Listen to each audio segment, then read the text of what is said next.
Welcome to Rocks Talks. It's good to see you all. It is Tuesday the 5th, also known as my sister's birthday. Happy birthday to ya. Happy birthday. Anyhow, I will save the rest of that singing for her. But it is a hopefully beautiful day in the morning for you. It is dark right now here, but the sun will come out tomorrow and today. Bet your bottom dollar. I always wonder, like, when you live in Seattle and places like that, do you just sing that song like every day until there's a little bit of sun? I would probably, for sure. Today we're going to talk about some major changes in the Rocks Talks ecosystem. We're also going to talk about the most stressful cities or states, in the country. Those have been named. And there's a story that I've been meaning to bring up and talk to you about for, I don't know, 3, 4, 5 days. And I keep forgetting. And today I think I'm going to remember. It has to do with Kellogg's. Maybe that I'll remember it by just telling you that. So let's go ahead and dive in. Tomorrow is the Rocks Talks TikTok workshop, first one that I have done ever. Very excited about that. Just a lot of machinations going on with that and a lot of people interested. If you're interested, there's still time to register. I will do my best to remember to put the link inside of the caption. You can also go to any of the prior ones last week and you'll definitely see the link in there. But it's going to be really good. And I know there are a lot of people coming that are like, I have an account, or I'm just thinking about it. I don't know. I'm curious. Is it really for me? Are my people really there? And odds are, yes, they are there. You'd be pleasantly surprised. And I can't wait to share with you some case studies on that so you can see what's jamming and how it can really be beneficial for you, whether you are branding, whether you're an affiliate, or even whether you are an independent consultant for another company. Okay. So let's go into Kellogg because I just don't want to forget it. Last week, the CEO of Kellogg's came out with a very serious statement. I watched it. I was like, did that? It was kind of in relation to the fact that life is expensive. Inflation food prices have gone up. And so he had a solution. And his solution was to eat cereal for dinner. He didn't even say necessarily breakfast for dinner, but cereal for dinner, because he said a bowl of cereal is $1 a bowl. It averages it allegedly, and that would be really good for families who can't afford other meals, and how you should eat cereal. And I just was like, is he tone deaf or is he tone deaf? It sounded like the let them eat cake nonsense. Let them eat cake. Let them have cereal. But I just wondered, you're the CEO of a really big company. This has probably, hopefully, I'm praying, been vetted through, I don't know, marketing, probably even like policies and standards, like lawyers. Like, you're going to tell people to eat cereal. I realize you sell cereal, but I don't remember when cereal, except for Catalina Crunch, do love that, had protein in it. And you don't even have protein. There's no even there's not even a statement of my product has protein in it. And it has a lot of sugar. So you're telling people to eat a lot of carbs and no protein for dinner because it's going to save money. He's probably like, well, the milk probably has protein. Not enough. It just seemed so self-serving that even if it came from a good place, no one could see it. Do you ever think about that when you are having conversations? Hold on, dog got quiet. Gotta make sure she's still in here. She is. She's a new toy. She's loving it. When you are making statements, have you ever thought of the fact that it could seem really inauthentic based on your placement or your timing or what's in it for you? We are in a world where there's something in it for everyone, and that is totally okay. But you can also come from a place of authenticity. Suggesting that cereal is the answer to the fact that it's expensive to feed your family and that you should feed your family cereal for dinner, and that would just solve all problems. By the way, can we talk about the fact that cereal is super expensive? Cereal has gotten expensive over the years. The boxes don't seem bigger. In some cases, they seem a little smaller, but cereal is expensive. And the good kind, we eat Catalina Crunch. I say we. Scott eats it. Sometimes I nibble on it. I'm not a big cereal person because I don't like milk, and the milky aftertaste just ruins it. But unless we get it from Costco, a little bag of that, and I understand it's bougie good for you cereal, but the regular cereal out there is no better in prices. So, I mean, it is better, but technically, once what you're getting in it, you're like, what? it was a very tone deaf, off color. Can you call it off color? I think you can. Statement that was just like a wow moment of ridiculousness. Like, wow, he really did say that. Anyhow, I thought that gave me a hoot. And I have been wondering, I've been wanting to say that to you for a few days and I forgot to share that. Just different things come up. Speaking of things that came up, they have declared the state with the most stressed residents. Can you guess? I have the top 10 list, but can you guess what state do you think is the most stressed out state? I'm going to give them to you in reverse order. And I do take offense to one of these, just going to say. Okay, so number 10 of the 10, and I should mention things that came into play to make this decision were things like if your state had health stress, if you don't lack of health care, or if there's a lot of health issues. Another one happened to be anxiety was something that played a part. The amount of hours worked on average was a big piece of the pie as well too. So there's some of the things that came into play. And also the length of your commute. Okay, so let's go ahead and take a look. Number 10 was Indiana. I gotta say, I'm a little surprised that the Midwest made it at all. Okay, Indiana number 10. Number 9, West Virginia. West Virginia, Mountain Mama.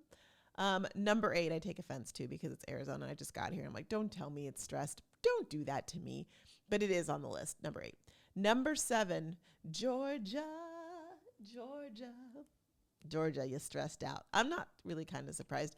Just even being there, Georgia's beautiful, but being there recently, I can see that. I believe that. Number 6 is going to surprise you. It's the land of Love is Blind season 6. What's going on right now is in South Carolina. Y'all are stressed out. Get it together. Number 5, Nevada. I can kind of see that because I'm sure that the hour, I don't know. So let me just say that. But there's so much going on all the time in Vegas, at least, that I can kind of see that.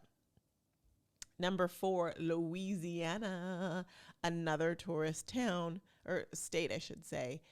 Super stressed, you Louisianans. Hang in there. Number 3 happens to be Oklahoma. Yeah, Oklahoma.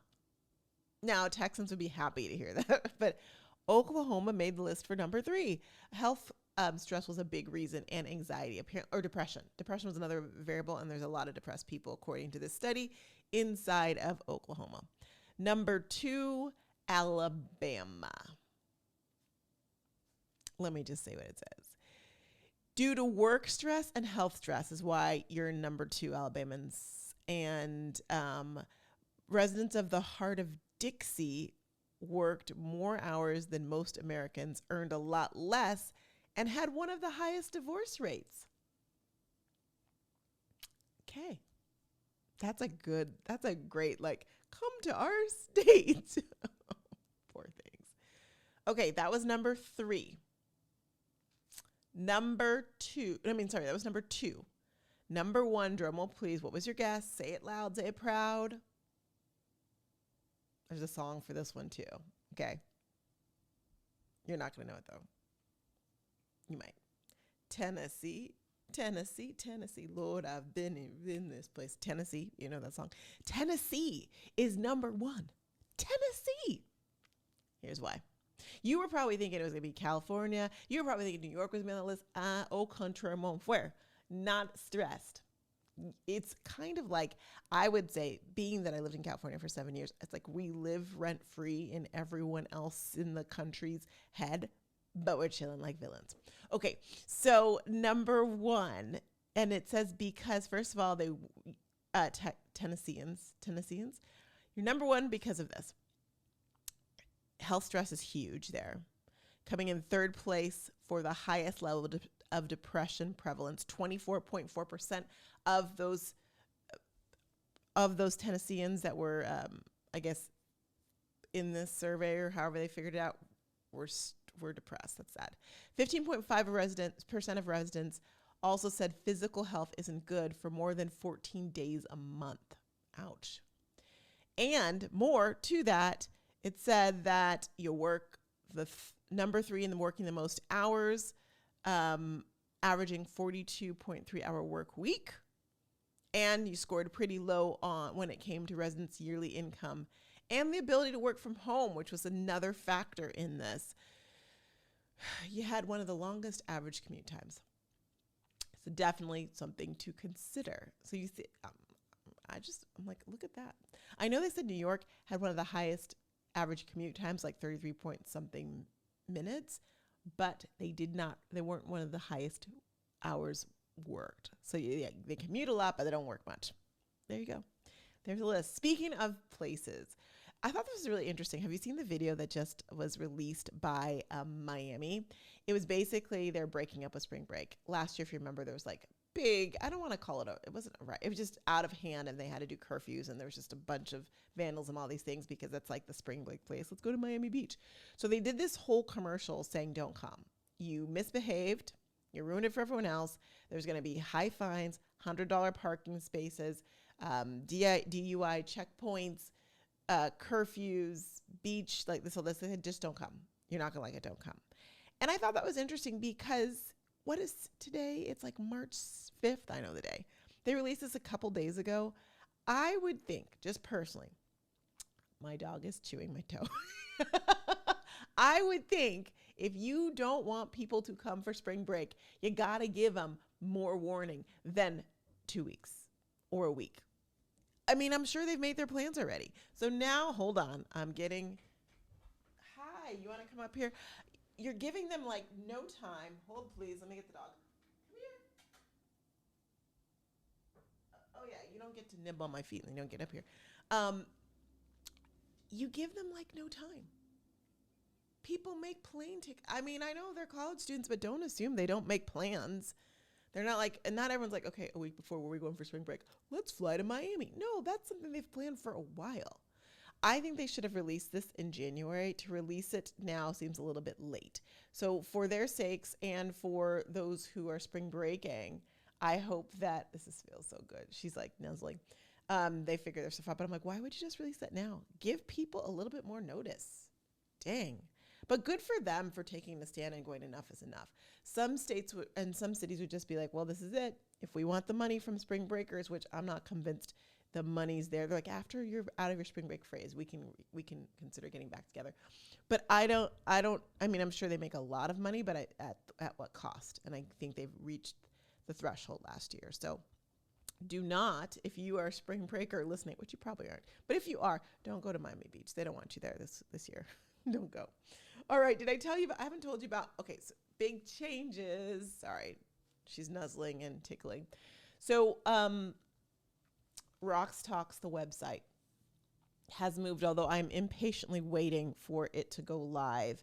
I've reached out to my members and sent them a note, giving them a backdoor entrance to go ahead and get registered in it. But I moved the website. The website I had was beautiful, wonderful, loved the support and whatnot, but I didn't need something that big. Where are you going, Roxanne? I don't need all that. So here's just a little bit of a glimpse. And of course, I'm getting distracted right now with Pups, who is climbing my shoulder, if you're listening. Maisie. Okay. So my passion has always been to help women realize their worth, realize their potential, find themselves. And if you're in the space of social selling, realizing you're not about your company, but it's about you.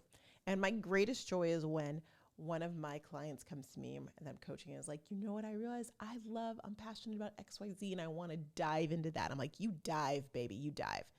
Realizing that the products are just ancillary. The products are just a vehicle to learn so many things about you and find your identity. Okay, with all that, I know that things have been topsy-turvy if you're in the direct selling world. That's how it's been over the last year. You've probably heard me talk about it. If not, I can tell you more about it. Happy to. But that doesn't stop you from wanting to make some extra money if that's what you want to do. It doesn't stop you from wanting community, whatever reason you dove into that side hustle.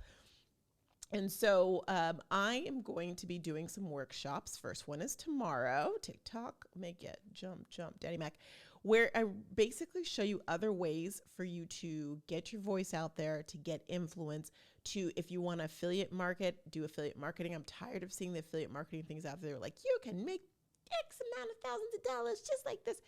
I'm going to give you the real when we do the affiliate marketing one of clarity on how to go about it. How, yes, to make money, but not to buy into all the BS. Also, if you want to do content creation, I'm going to show you how to do that. Just showing you different options so that if you are someone who you are looking for something and maybe direct selling just isn't your bag as much anymore and you want to delve into some other things, I've got you covered because my mission is for you to figure out who you are, what you want to be doing, and really help you thrive. Now, if you're like, I'm direct selling as my jam, what I offer in Rocks Talks will help you with that too. But it's expanding in general, to the social sellers as opposed to just the one-offs. So I'm super excited about that. Stay tuned. I'm going to be doing a YouTube Shorts workshop coming up in a couple of weeks. And a branding workshop is also going to be coming forth and hither here pretty soon. That will really speak to those who maybe direct selling is nothing you've ever done before, but you do want to do branding. You do want to figure out your brand and get it out there so that you can start monetizing whatever it is. I have you covered. All right, with that, I'm going to say goodbye to you. This wiggle worm wants to go wiggle some more somewhere else. That's Baylor, not me. I did it. Maisie, not me. Baylor is fast asleep in bed. P.S. And by the way, go be great. Talk to you soon. Can't wait to see you tomorrow. And yes, sweetie, say hi, say bye. Well, she's not going to talk. She doesn't bark on command, but she's wiggling. I got to go. Okay, bye, everybody. I see you. Hi, sweetie.